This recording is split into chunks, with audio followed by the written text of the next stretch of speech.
tentang umurnya berapa gitu. Nah, oke. Jadi, sekarang kita anggap aja sambil ujian nih gitu ya. Oke, kan Denita mengambil pada masyarakat ya. Sekarang kalau kita bicaranya masyarakat, siapa kira-kira yang jadi responden? Atau siapa yang kira-kira nanti bakal menjadi sampel? Populasinya jelas masyarakat. Sekarang masyarakatnya mau dibatasin nggak? Misalnya masyarakat kelurahan atau masyarakat RW. Itu dulu Masyarakat kecamatan, pertanyaan Pak. saya. Kecamatan, oke, luas banget Ya. berarti ya, sekecamatan nih. Baik. Nah, sekarang kalau sekecamatan, ketika kita bicara tentang perilakunya, perilaku pengelolaan sampahnya, maka kira-kira yang akan kita highlight per rumah tangga atau per personal? Gimana, Den? Personal atau per rumah tangga? Ke rumah tangga. Rumah tangga, oke. Artinya kalau kita udah per rumah tangga, itu sudah mulai kelihatan ya. Siapapun nanti pada saat kita turun lapangan, kemudian kita datangi rumahnya, siapapun berhak menjadi responden. Nah, tapi kita perlu kemudian melakukan identifikasi. Yang boleh kita tanya hanyalah yang orang dewasa, misalnya seperti itu. Terus itu kayak gitu ya. Nah, apakah itu sudah masuk ke dalam reduksi kriteria apa? Belum. Karena kan semua rumah sekarang berkesempatan dong untuk menjadi responden kamu. Nah, itu kita namakan sebagai populasi target ya. Jadi kasarnya gini. Jadi populasi target saya siapa, Pak? Semua rumah tangga yang ada di kecamatan X, kasarnya kayak gitu. Kasarnya seperti itu. Nah, sekarang ketika kita ingin turun menjadi populasi studi, kira-kira kamu ada kriteria nggak? Misalnya rumah tangga yang seperti apa? Apakah rumah tangga yang di kompleks saja atau rumah tangga yang ada di perkampungan? Nah, ini perlu nih, gitu ya. Bisa tuh kalau pengen kemudian dibuat kriterianya seperti itu. Nah, itu kayak gitu, Den. Tapi kalau misalnya Denita menganggap enggak, Pak, semuanya. Oke, berarti populasi studinya tadi yang saya bilang bisa jadi sama dengan si populasi target. Nah, kalau sama berarti nanti tinggal langsung milih aja dong, Pak, siapa yang mau jadi sampel. Iya, kayak gitu. Jadi saya nggak perlu kriteria inklusi eksklusi. Ya nggak harus kayak gitu. Itu bisa jadi seperti itu.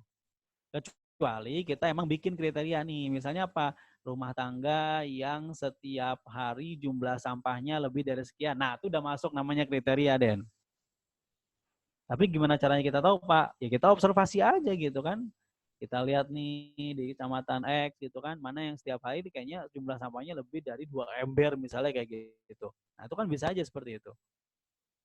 Ya, itu namanya kriteria tuh. Sudah masuk kriteria. Itu Den kurang lebih, Den. Oke, Pak. Makasih ya, Pak ya. Belum kepikiran sampai ke sana sih karena masih awal kan ini. Jadi nanya Ya, dulu. nah sekarang harus mulai dipikirin sampai sana. Iya, Pak. Jadi dari awal kenapa saya minta kalian minggu kemarin kan saya minta kalian baca dulu tuh tentang sampling gitu ya. Supaya kalian bisa melihat tata urutannya gitu ya. Oh, ternyata jadi gini teman-teman. Mungkin selama ini kalian kalau misalnya diminta jadi responden kelihatannya mudah gitu ya. Oh, enggak. Peneliti-peneliti itu pusing mikirin sebenarnya gitu ya. Ini nggak masuk ke kriteria gue gitu ya dan seterusnya gitu. Kayak sekarang nih saya lagi bikin riset tentang COVID-19 gitu ya, tentang ketahanan keluarga. Nah, ketahanan keluarga di mana? Di Jabodetabek. Artinya populasi target saya siapa? Seluruh keluarga yang ada di Jabodetabek. Udah seperti itu. Nah, terus saya bikin kriteria gitu kan. Kriteria inklusinya apa? Satu, mereka berkeluarga lengkap. Berkeluarga lengkap tuh berarti ada siapa? Ada ayah, ada ibu, ada anak. Ya. Nah, itu kriteria inklusi yang pertama tuh gitu. Nah, yang kedua harus tinggal di Jabodetabek. Nah, itu udah ada dua tuh. Nah, jadi dua kriteria itu yang kemudian secara nggak langsung apa? Mereduksi keluarga-keluarga yang belum punya anak. Mereduksi keluarga yang anggota keluarganya tidak lengkap ya. Nah, itu udah langsung berkurang teman-teman. Nah, itu kita jadikan yang namanya populasi studi. Nah, dari populasi studi tersebut gitu ya, baru kemudian kita ambil menjadi sampel. Dengan cara apa? Nanti kita belajar bagaimana cara mengambil sampel dari populasi studi. Itu ada beberapa cara. Oke. Baik, ada lagi pertanyaan sebelum kita lanjutkan ke part berikutnya? Ada Pak, saya Pak. Silakan. Jadi kan saya ambil pengolahan limbah juga Pak, tapi limbah medis. Nah, itu populasinya siapa Pak? Kan kalau respondennya kan petugas kebersihannya ya Pak. Terus, tapi Emang saya judul kamu bingung apa? pengolahan limbah medis pada rumah sakit itu Pak. Kayak gitu. Cuma saya bingung populasinya itu siapa gitu. Oke. Kan kalau Iya. respondennya petugas itunya. Dinda, itu kamu kuali apa kuanti? Pertanyaan saya itu dulu.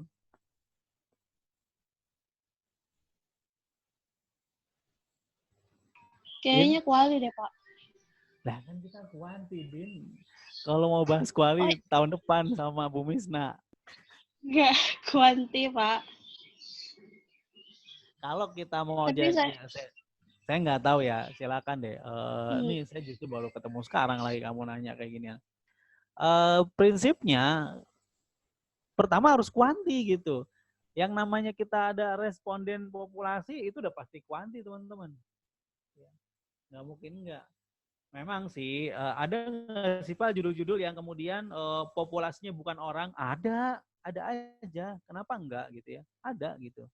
Misalnya apa? Misalnya kita mau melihat gambaran curah hujan di wilayah kota Tangerang Selatan. Itu kuanti. Kenapa? Yang dilihat curah hujan tiap hari. Itu kuanti, teman-teman. Jangan salah. Bukan orang kan? Bukan. Curah hujan yang dilihat gitu ya. Itu ada seperti itu.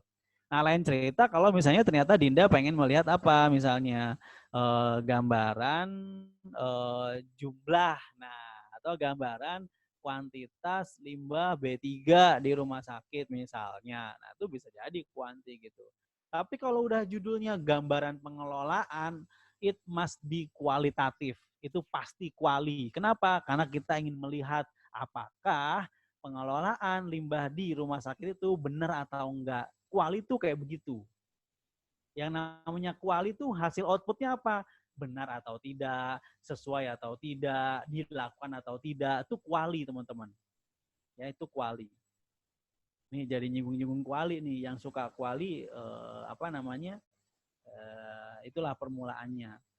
Jadi kalaupun misalnya tidak pada manusia, ya tergantung kita mau lihat apa, bendanya biasanya, ya kuantitas barangnya gitu ya, bagaimana seperti itu. Nah ini Dinda perlu di recheck ulang nanti ya gitu. Gitu Din. Iya Pak. Iya Pak, makasih Pak. Ya. Oke, yang lain lagi ada?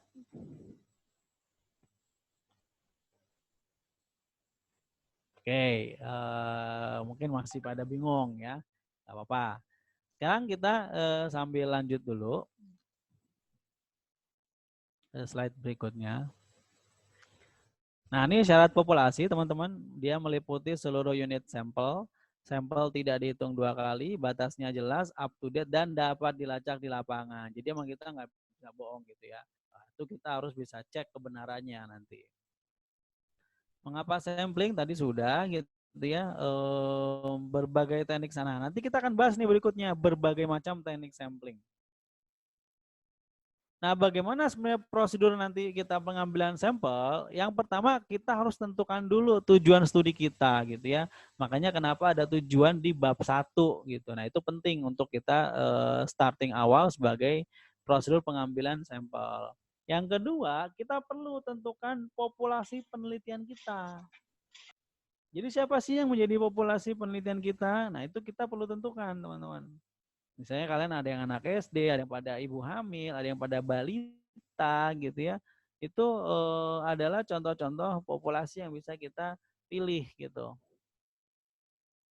Kemudian batasan luasnya sampai mana populasinya, apakah di satu RW saja, atau satu wilayah kerja puskesmas saja, atau satu wilayah kelurahan saja gitu ya. Nah itu kita mesti tentukan juga. Karena itu akan sangat menentukan sekali berapa jumlah sampel yang akhirnya harus kita ambil gitu ya.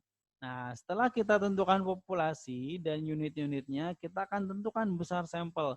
Jadi nanti setelah kita bahas tadi ya populasi, target, studi, dan sampel, kita akan bahas juga bagaimana teknik pengambilan sampelnya dari populasi studi dan bagaimana menghitung jumlah sampelnya. Itu akan kita bahas.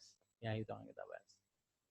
Oke, setelah kita tentukan besarannya, kita tentukan cara pengambilannya, kemudian kita pilih sampelnya.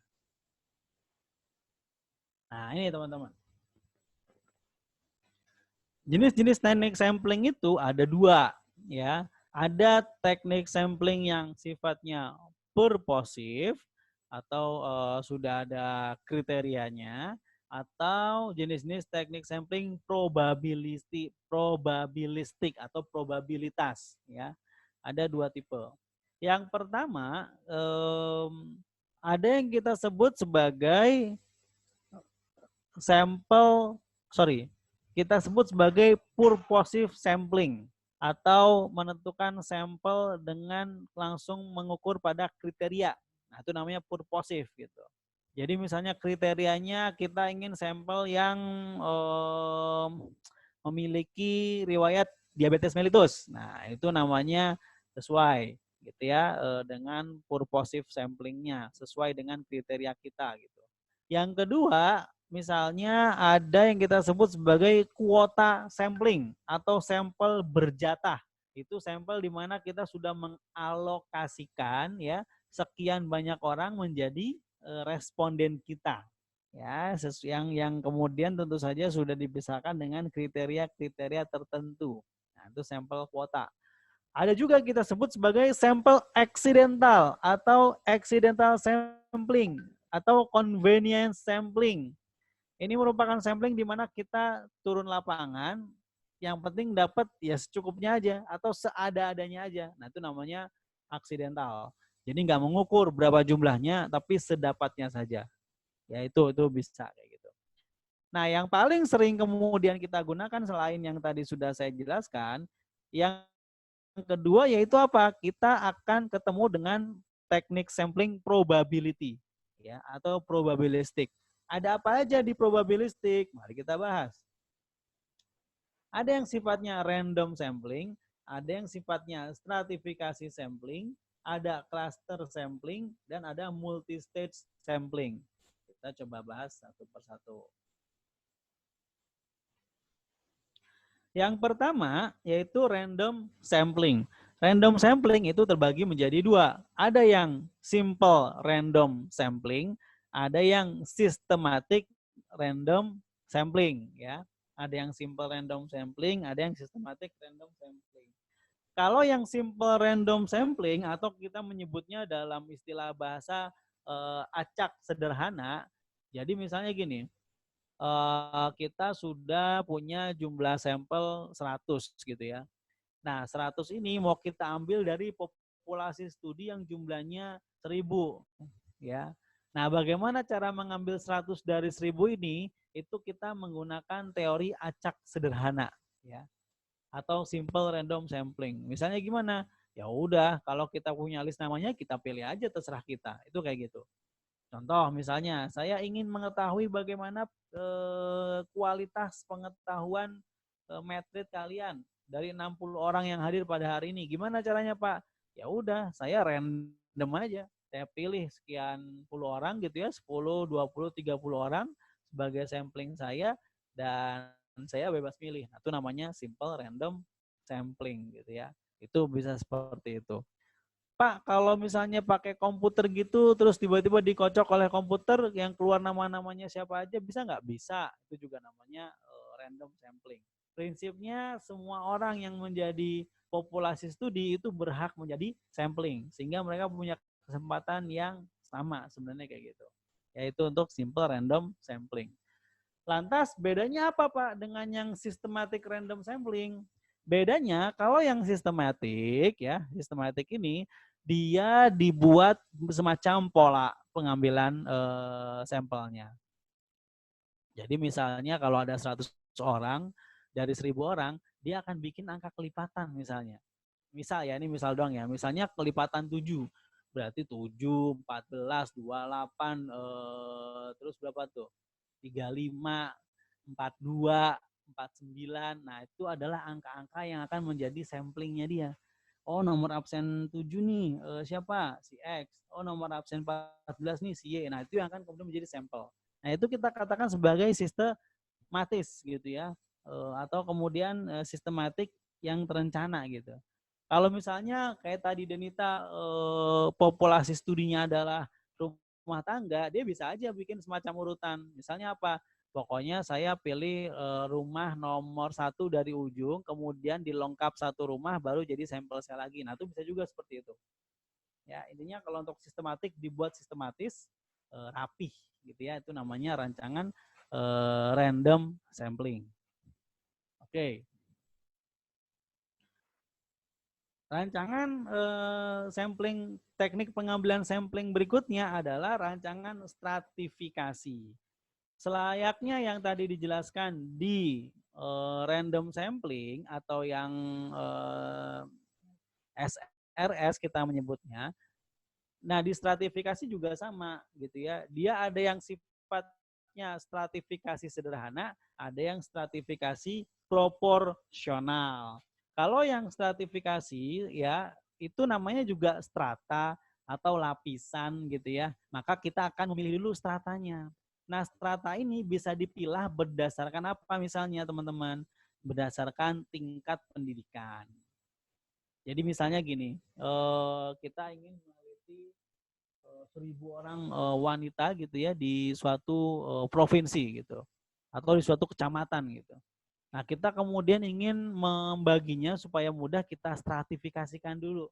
Ada yang kelompok dengan pendidikan tinggi, ada kelompok dengan pendidikan rendah. Nah, itu namanya strata, teman-teman. Dari setiap strata itu kemudian kita pilih untuk menjadi apa? Menjadi sampel. Ya. Kalau sampelnya acak sederhana, ya stratifikasi yang sederhana, nah kita boleh aja ngambil bebas manapun gitu ya. Mau yang dari strata pendidikan rendah, mau yang strata pendidikan tinggi, itu boleh diambil yang mana aja. Sesuai dengan jumlah sampel yang sudah ditentukan. Tapi kalau misalnya kita memilih dengan strata yang proporsional, nah kita harus proporsional. Jadi yang pendidikan tinggi misalnya jatahnya 40, maka jatah yang distratifikasi pendidikan tinggi itu juga bisa 40 jika antara populasi yang pendidikan tinggi dan pendidikan rendah sama. Tapi kalau ternyata yang pendidikan tinggi jumlah populasi studinya lebih banyak dari jumlah populasi studi pendidikan rendah, maka jumlah alokasi sampel yang didapatkan oleh pendidikan tinggi itu juga akan lebih tinggi. Nah, itu namanya kita sebut sebagai stratifikasi proporsional. Bagaimana di sini dikatakan besar sampelnya dibagi proporsional berdasarkan stratifikasi yang ada. Ya, itu seperti itu. Nah, setelah stratifikasi, kita masuk ke rancangan klaster, teman-teman. Klaster, kalau kalian bingung baca ini, intinya gini. Klaster itu memilih atau mengambil sampling dengan teknik membagi wilayah. Ya. Jadi misalnya kalau kalian yang berbasis kayak Denita Kecamatan, itu kita bisa bikin klaster. Klaster apa? Klaster kelurahan. Misalnya kalau di Pancoran Mas tuh ada 3 klaster ya. Ada Pancoran Mas itu sendiri, ada Rangkapan Jaya, ada Rangkapan Jaya Baru, misalnya seperti itu. Itu misalnya seperti itu gitu ya. Nah, dari masing-masing klaster dibagi lagi misalnya RW 15, RW 4, RW 3, RW 2. Nah, itu klaster namanya teman-teman. Nah, setelah dari RW kemana lagi? Ke RT, RT 1, RT dan seterusnya. Itu namanya klaster. Kalau seperti itu. Baru kemudian setelah klasternya kita selesaikan, baru kita ambil sampel-sampelnya untuk dijadikan responden. Ya. Nah yang terakhir yaitu apa teknik pengambilan sampelnya? Multi-stage random sampling atau pengambilan